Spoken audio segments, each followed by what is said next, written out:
Bonjour à tous, alors ça faisait un petit moment que j'avais pas fait de vidéo, mais bon, me revoilà pour un nouvel album. Alors cette fois-ci, il s'agit de le premier volume de l'intégrale de Ginger qui est paru au mois de janvier aux éditions de l'Élan.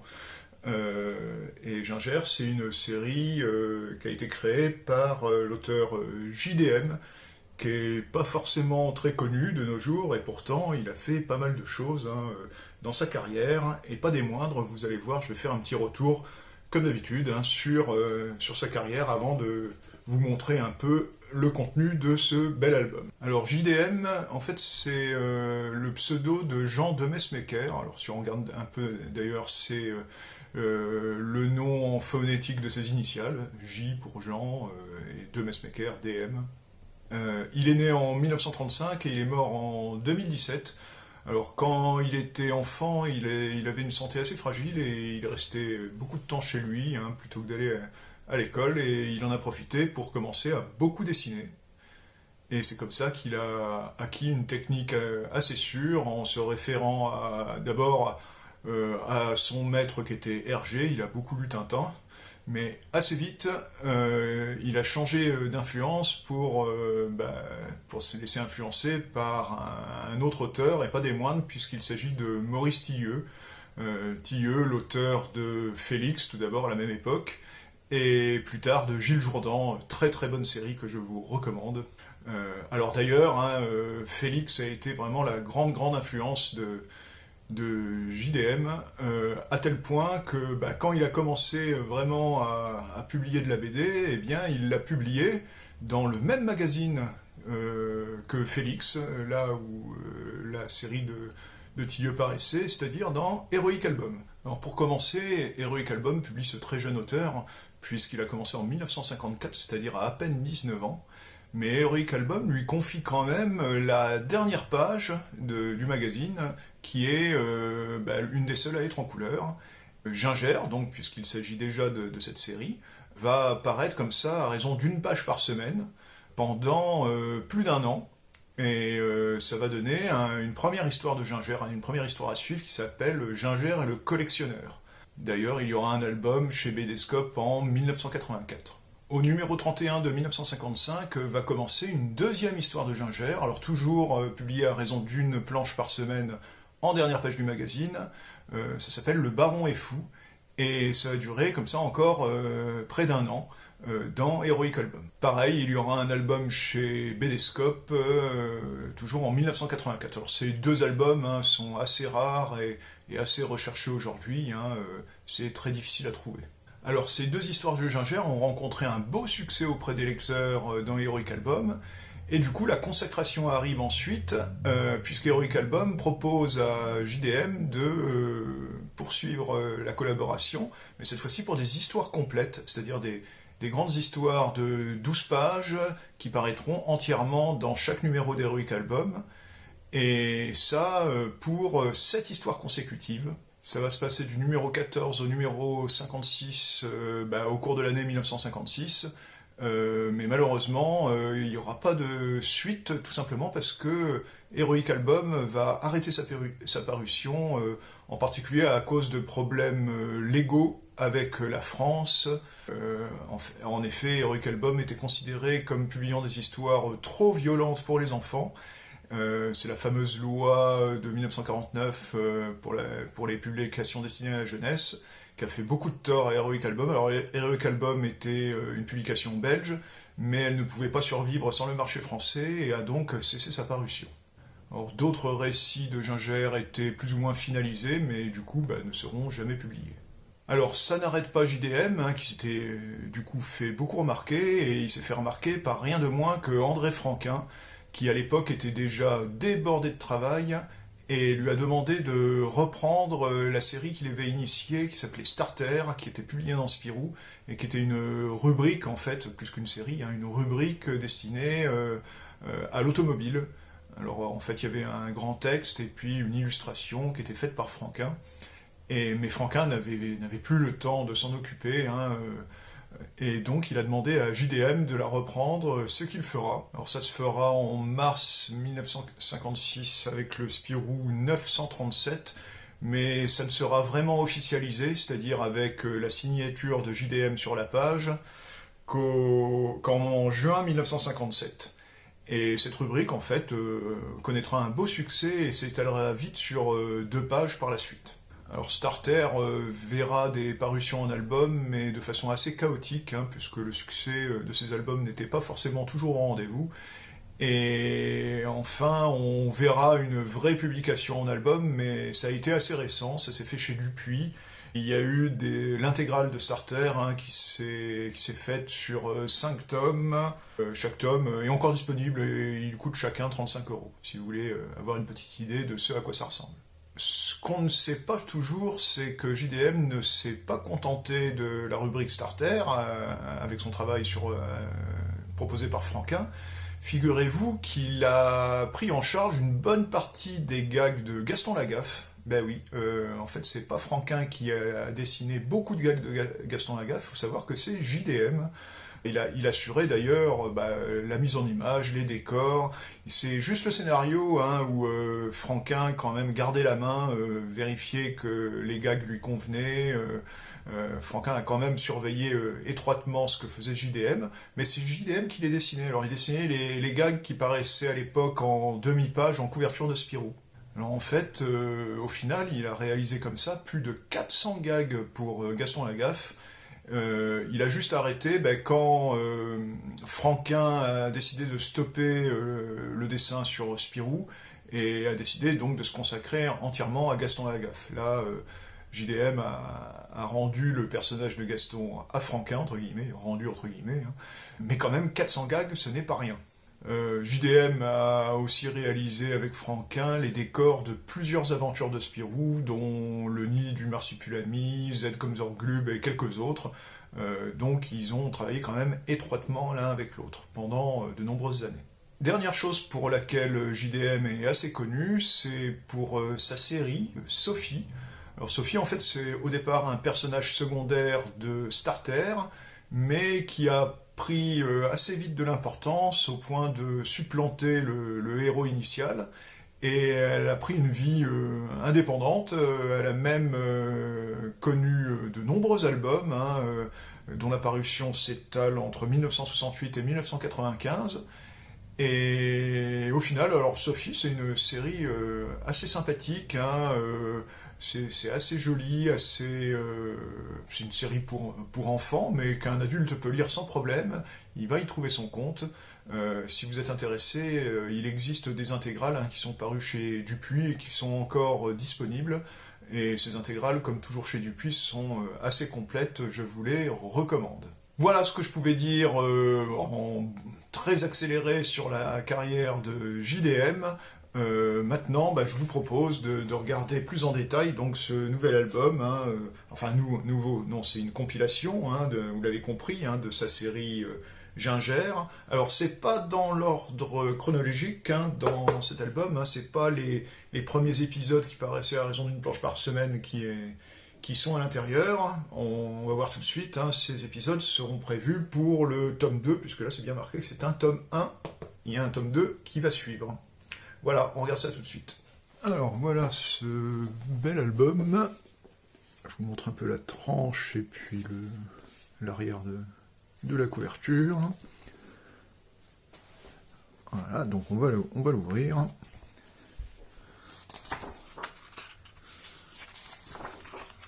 Le papier est assez épais, c'est du papier mat, donc ça me plaît beaucoup déjà. Et donc ici on a le sommaire. Donc,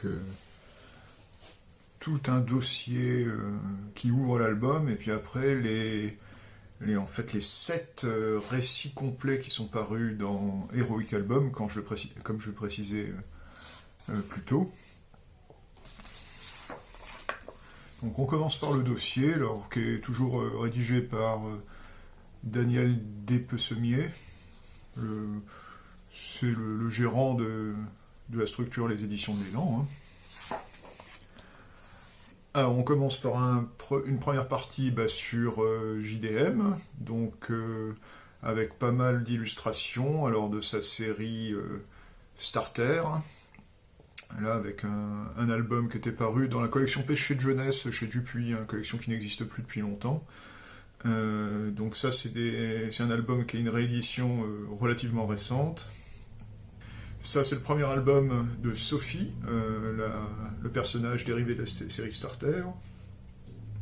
Et puis, le premier album de Gaston, on voit bien que JDM est crédité sur la couverture, et à juste titre. Donc ensuite, le Heroic Album, donc le magazine dans lequel sont parues toutes les aventures de Ginger, toutes les premières aventures. Donc d'abord, dans chaque numéro, une page à la fin de Heroic Album. Et puis ensuite, ce qui nous intéresse là dans cette intégrale, les récits complets.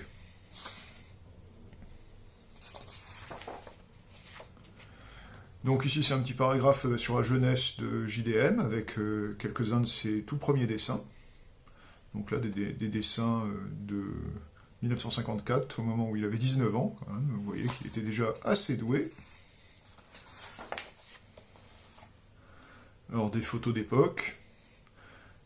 Là, c'est les sources d'inspiration supposées qu'avait JDM pour créer Ginger. Donc, en particulier au cinéma. Jean Gabin, Eddie Constantine, c'était les vedettes de l'époque.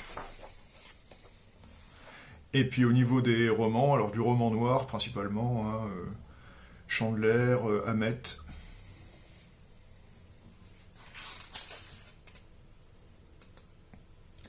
Alors, un paragraphe sur Fernand Cheneval, c'est le fondateur et le patron de Heroic Album, alors qui participait lui aussi au contenu, puisqu'il a dessiné bon nombre de BD aussi dans son propre journal. Et puis donc ici, c'est une planche de la deuxième aventure de Ginger, Le Baron est fou. On voit que malgré le très jeune âge, le dessin était quand même déjà pas mal maîtrisé.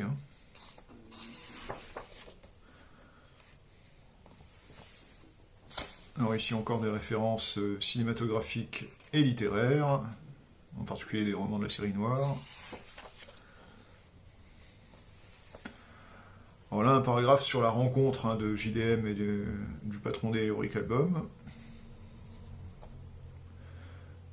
Alors ça, c'est des rééditions qui ont été faites de certaines des histoires par Dupuis. Alors c'est des petits fascicules qui doit être très difficile de trouver maintenant.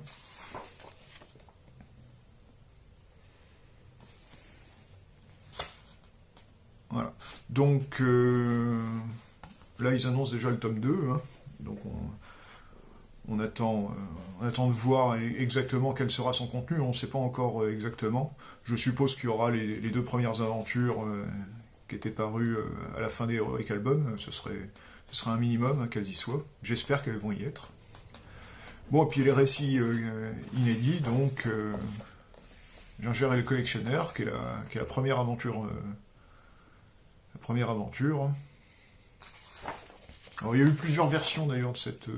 D'ailleurs c'est marqué ici, première version de Ginger et le collectionneur.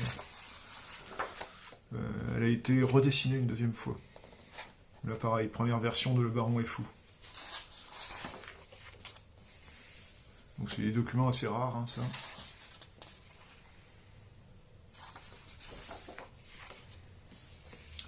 Alors là, c'est un article qui est rédigé par Étienne Borges, grand scénariste qui a beaucoup travaillé avec François Walteri aussi, sur Natacha entre autres, sur beaucoup d'histoires de Natacha qui avaient une tendance à la science-fiction. C'était Étienne Borges qui était au scénario. Ah ben voilà, c'est marqué ici, les machines incertaines, instantanées pour Caltech. Voilà, ça c'était Étienne Borges.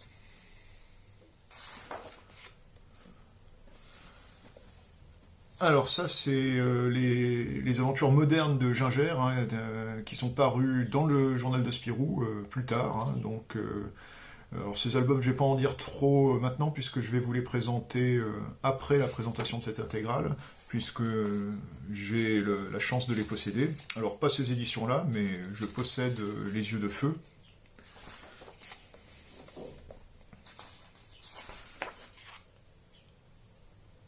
Voilà, et on termine par une photo de l'auteur. Et ça va commencer donc par la première aventure de Ginger en histoire complète parue dans Heroic Album, et il a le droit bien sûr à la couverture. Alors là, on a même droit à l'annonce qui précédait. Hein. Alors comme toutes les aventures d'Heroic Album, la première page, qui était la couverture, hein, était en couleur. Par contre, la suite, vous voyez, était en noir et blanc. Il n'y avait que la première et la dernière page qui étaient en couleur dans Heroic Album. Voilà, on voit que pour un gamin, on peut l'appeler un gamin à l'époque de même pas 20 ans, eh bien, il donnait des planches quand même vraiment très très pro. Hein. Alors, honnêtement, hein, franchement, ces planches, moi, j'aime beaucoup. Alors, il n'y a que le lettrage qui fait un peu daté, qui est un peu bizarre, le lettrage, mais c'est quand même très très bien. Hein. Alors, c'est en noir et blanc, mais il y a quand même, vous voyez, un peu des trames hein, pour faire ressortir les éléments importants du dessin. Voilà.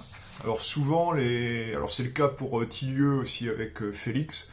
Souvent, le cadre des 12 pages était vraiment un carcan hein, pour des scénarios qui souvent voulaient en dire beaucoup en très peu de temps. Et ça donne parfois des pages comme ça qui ont tendance à être trop explicatives et très très chargées en texte hein, pour tout expliquer. Et ça, c'était un défaut hein, de ces scénarios qui devaient tenir en très peu de pages. Voilà. Donc on a aussi les annonces suivantes. Hein. Et puis on va voir le fameux programme non-stop après. Donc deuxième histoire. Qui est assez bavarde au départ. Alors, on voit comme son maître Tillieux, il prend grand soin de bien dessiner tous les véhicules. Hein. Et il aime bien les accidentés aussi.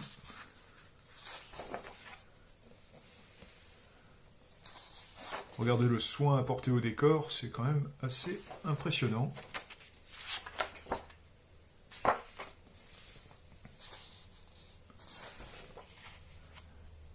Voilà, programme non-stop.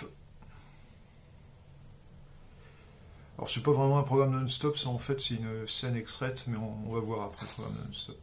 Donc troisième aventure.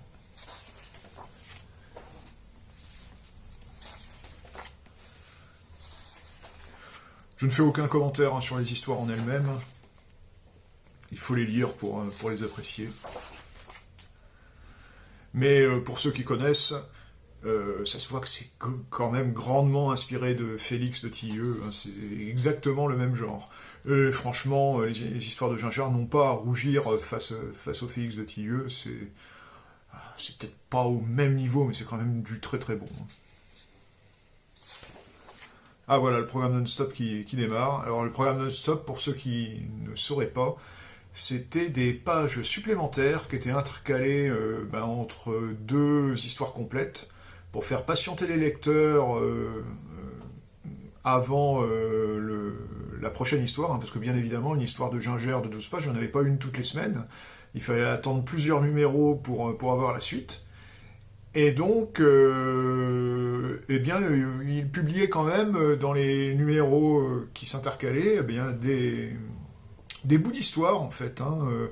Alors souvent, ces bouts d'histoire n'étaient pas indispensables pour comprendre les histoires complètes par la suite. Parfois, ça donnait quand même des éléments. Donc là, c'est quand même, vous voyez, une planche complète, une demi-planche et une autre demi-planche hein, qui se sont intercalées entre et même une planche complète encore. Oui, je dis des bêtises.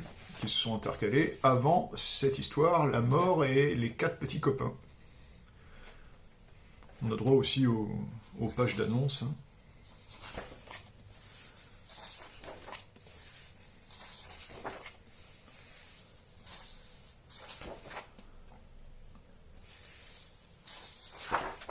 Voilà, encore une page bardée de texte. Hein. Ça peut paraître assez indigeste. Hein. Aujourd'hui, on ferait plus ça. Hein. Voilà, fin de l'histoire, et le programme non-stop directement après.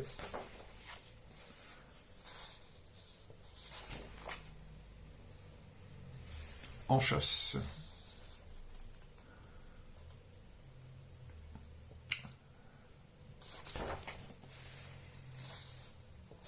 Encore des belles scènes avec les voitures. Regardez-moi ça. L'impression de vitesse y est très bien rendue.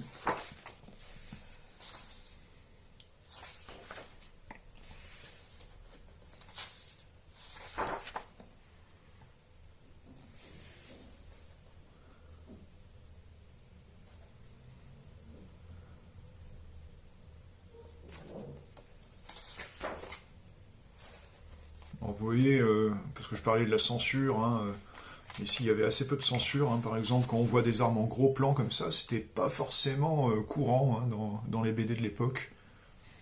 Et c'est un peu ça qui a causé du tort à Heroic Album, qui a été forcé de s'arrêter par la suite. On voit aussi régulièrement des impacts de balles.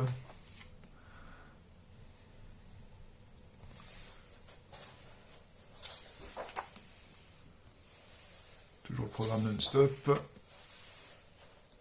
Et les anges bleus. Une superbe couverture.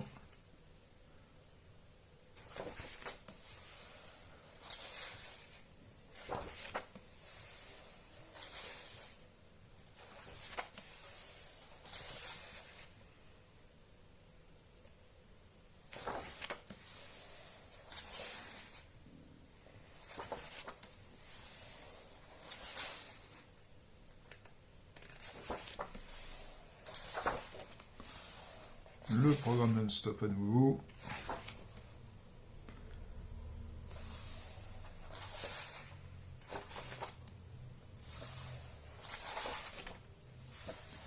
Beaucoup de programmes non-stop, hein, vous voyez que ça peut former pratiquement un album à eux tout seuls, hein, ces planches supplémentaires.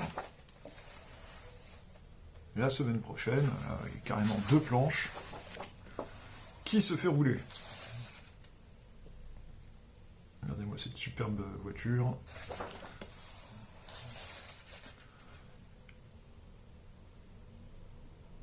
Une belle Citroën DS.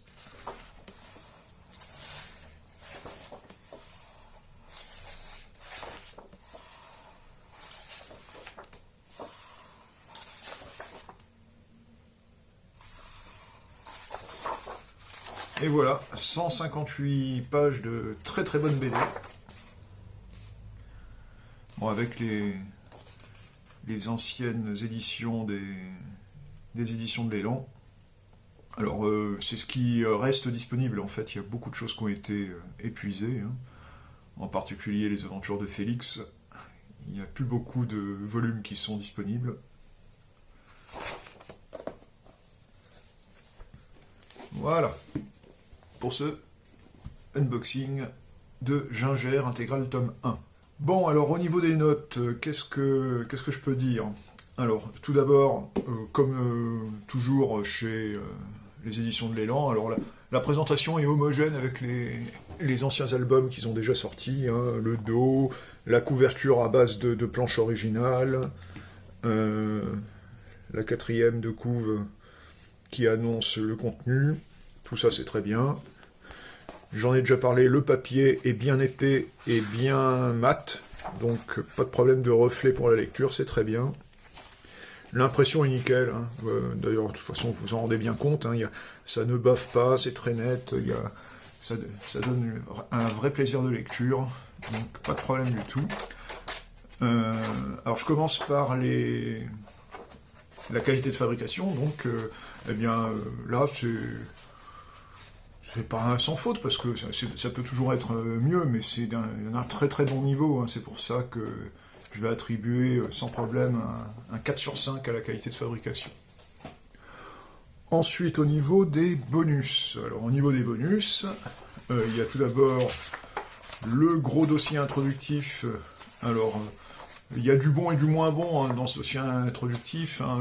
Tout ce qui concerne la carrière de JDM, sa rencontre avec le directeur de Heroic Album, sa carrière au sens large, hein, les illustrations, les photos d'époque, tout ça c'est très bien.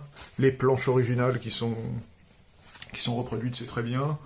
Bon, je suis un peu plus dubitatif, hein, parce que c'est un peu redondant tous les articles qui décrivent un peu toutes les influences supposées, parce que ce ne sont que des influences supposées, hein. On se doute que ces films, ces romans, JDM a dû en lire une partie, mais est-ce que c'est vraiment ça qui l'a le plus influencé? On n'en sait rien.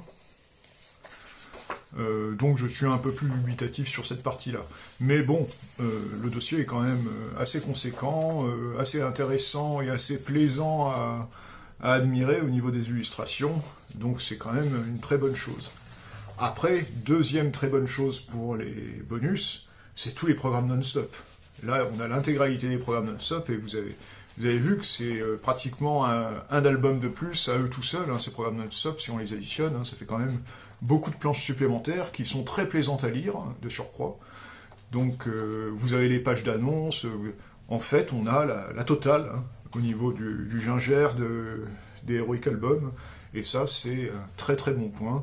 Et pour cette raison, j'attribuerai sans trop de problème, pareil, une note de 4 sur 5 pour l'intérêt des bonus.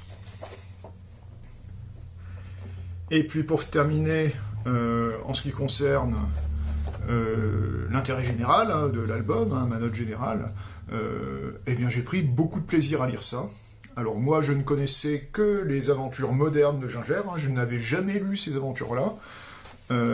Mais étant grand fan des aventures de Félix partie E, déjà j'ai toute l'intégrale qui est parue aux éditions de l'Élan, et bien ça m'a permis d'avoir un bon prolongement des aventures de Félix, hein, avec Gingère, et j'ai beaucoup apprécié.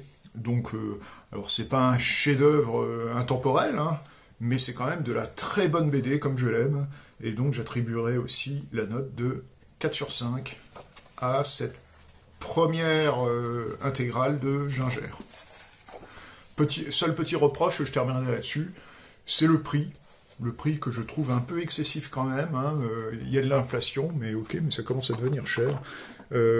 Cette intégrale qui fait combien de pages, je sais plus, 160 pages à peu près, elle coûte quand même la bagatelle de 43 €, donc c'est pas à la portée de toutes les bourses, hein.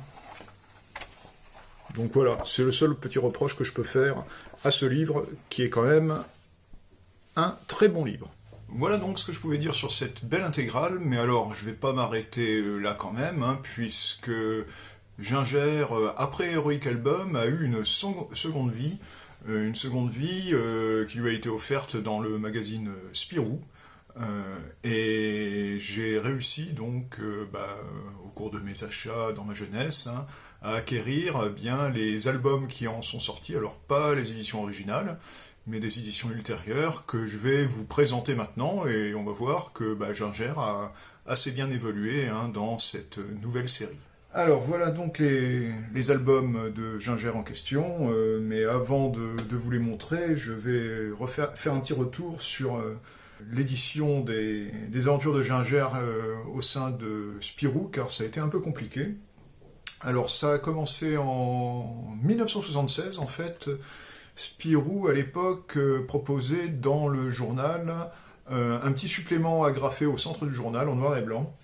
Et ça a été l'occasion de retrouver la publication des 7 histoires donc, qui sont présentes là dans cette intégrale de Gingère, mais dans un format un peu spécial, hein, puisque c'était dans un petit format agrafé qu'il fallait lire sur le côté.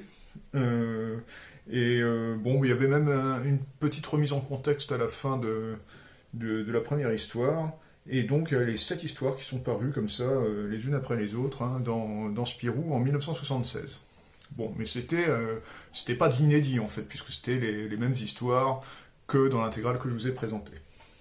Alors ensuite, il y a eu vraiment la version moderne de Gingère qui est apparue, alors pour la première fois en 1979, dans le numéro 2139 de Spirou. C'était un récit complet de 6 planches qui s'appelait Thriller, et à ma connaissance, il n'est pas reparu par la suite en album, mais en fait il n'est présent que dans ce numéro de Spirou. Donc si vous êtes curieux, vous pouvez essayer de vous dénicher ce numéro de Spirou, il y a un récit complet de Gingère dedans. Alors ensuite, la vraie renaissance, c'est en 1981, avec le début de la publication du premier tome des Yeux de Feu, dans le numéro 2259, et suivant, hein, où là c'est une vraie nouvelle aventure de Ginger qui débute, nouvelle aventure d'ailleurs qui s'étalera sur 2 récits de 44 planches, hein, donc 2 tomes complets. D'ailleurs, le tome 2 des Yeux de Feu commencera en 1982 au numéro 2319. Son autre nom, ça s'appelle l'affaire Inzinski, mais en fait c'est le tome 2 des Yeux de Feu. Ensuite, en 1984, on va commencer la publication de ce qui va constituer le 3e tome de la nouvelle série de Ginger, qui va s'appeler au final Les Mouches de Satan. Mais le premier récit qui va constituer ce 3e tome, puisqu'il y aura 2 récits complets de 22 planches chacun, ce premier récit va apparaître dans le numéro 2388 en une seule fois, hein, les 22 planches d'un coup. Ça s'appelle Les Jeux sont faits. Et le 2e récit de 22 planches paraîtra lui dans le numéro 2464 et s'appellera Les Mouches de Satan, et ça donnerait d'ailleurs le nom à l'album que Dupuis va publier par la suite. Donc en fait, Dupuis va publier donc dans le milieu des années 80 3 tomes de Ginger, hein, correspondant à ces trois aventures. Donc le tome 1 et 2 des Yeux de Feu. Ensuite, Les Mouches de Satan, qui contient les 2 aventures, Les Jeux sont faits, et Les Mouches de Satan.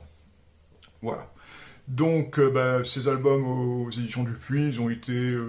je crois que le premier a été réimprimé une fois, et les autres sont devenus épuisés assez vite. Et du coup, à la fin au début... alors, je vais regarder la date parce que je ne m'en rappelle plus.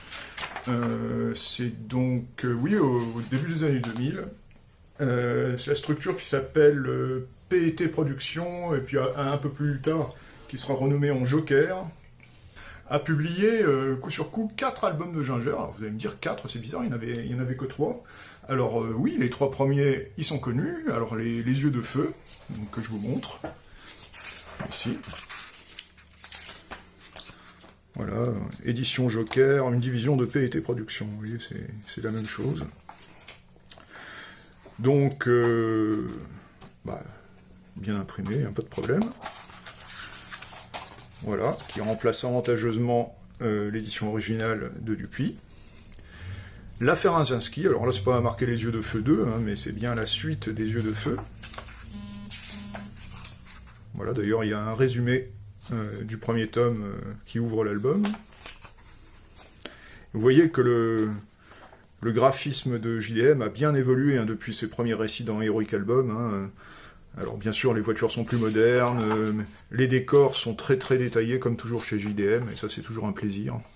Tout ce qui est technologie, c'est toujours très bien fait. Moi à l'époque, quand j'avais vu ça, ça m'avait impressionné. Voilà, c'est très très beau. Très très beau. Et très prenant ainsi comme histoire. Voilà. Ensuite, Les Mouches de Satan, donc, qui contient 2 histoires. Donc la première qui s'appelle Les Mouches de Satan.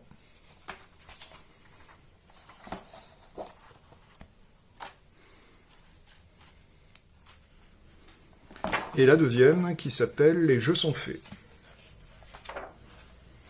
Toujours des belles voitures.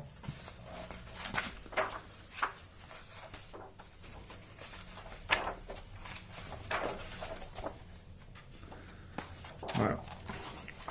Donc, ensuite, il y a un 4e album. Alors, on pourrait penser que c'est un inédit. Alors, en fait, c'est presque le cas, hein, parce que cet album, qui s'appelle Le Prisonnier du Kibu, ou Kibou, je sais pas comment ça se dit, est effectivement inédit en France. Certains ont pu penser que c'est JDM qui voulait relancer la série, mais non, en fait, cette histoire était déjà dessinée, puisque c'est une histoire qui a été publiée en Belgique à la fin des années 80 dans Moustique Junior. La revue Moustique Junior, c'est une revue où il y avait les programmes télé et puis où il y avait pas mal de BD aussi. Je vous mets une illustration pour que vous voyez à quoi ça ressemble. Hein. D'ailleurs, l'illustration que je mets, c'est un des numéros qui contient une partie de cette aventure de Gingère. Et donc, ça a été prépublié, donc, je vous dis, à la fin des années 80, et en fait, ça a été publié en album par Joker que plus de 10 ans après. Mais c'est pas une nouveauté, en fait. C'est un inédit en album, ça c'est vrai, en album il était jamais paru. Mais c'est aussi une bonne aventure de Gingère, que je crois qui est recherchée, hein, parce que du coup ces albums chez Joker, je crois qu'ils sont plus disponibles chez l'éditeur. D'ailleurs l'éditeur Joker, je suis même pas sûr qu'il existe encore. Et donc ça peut être assez recherché. Voilà donc pour ces quelques albums de Gingère que moi j'avais déjà. Et qu'on peut trouver, je pense, hein, encore sur le marché de l'occasion, mais il faut chercher un peu. Voilà qui met un terme à cette nouvelle vidéo, j'espère qu'elle vous aura plu, hein. N'hésitez pas à me le dire en commentaire, ça fait toujours plaisir, ou ça m'intéresse hein, de connaître votre ressenti. Vous pouvez d'ailleurs aussi me suivre sur Instagram, hein. J'ai un compte où je présente tous mes derniers achats en les chroniquant rapidement, donc si ça vous intéresse, n'hésitez pas à faire un tour sur ma page, ça fera aussi plaisir. Voilà, donc en attendant, je vous dis à bientôt pour une prochaine vidéo Unboxing BD. Ciao!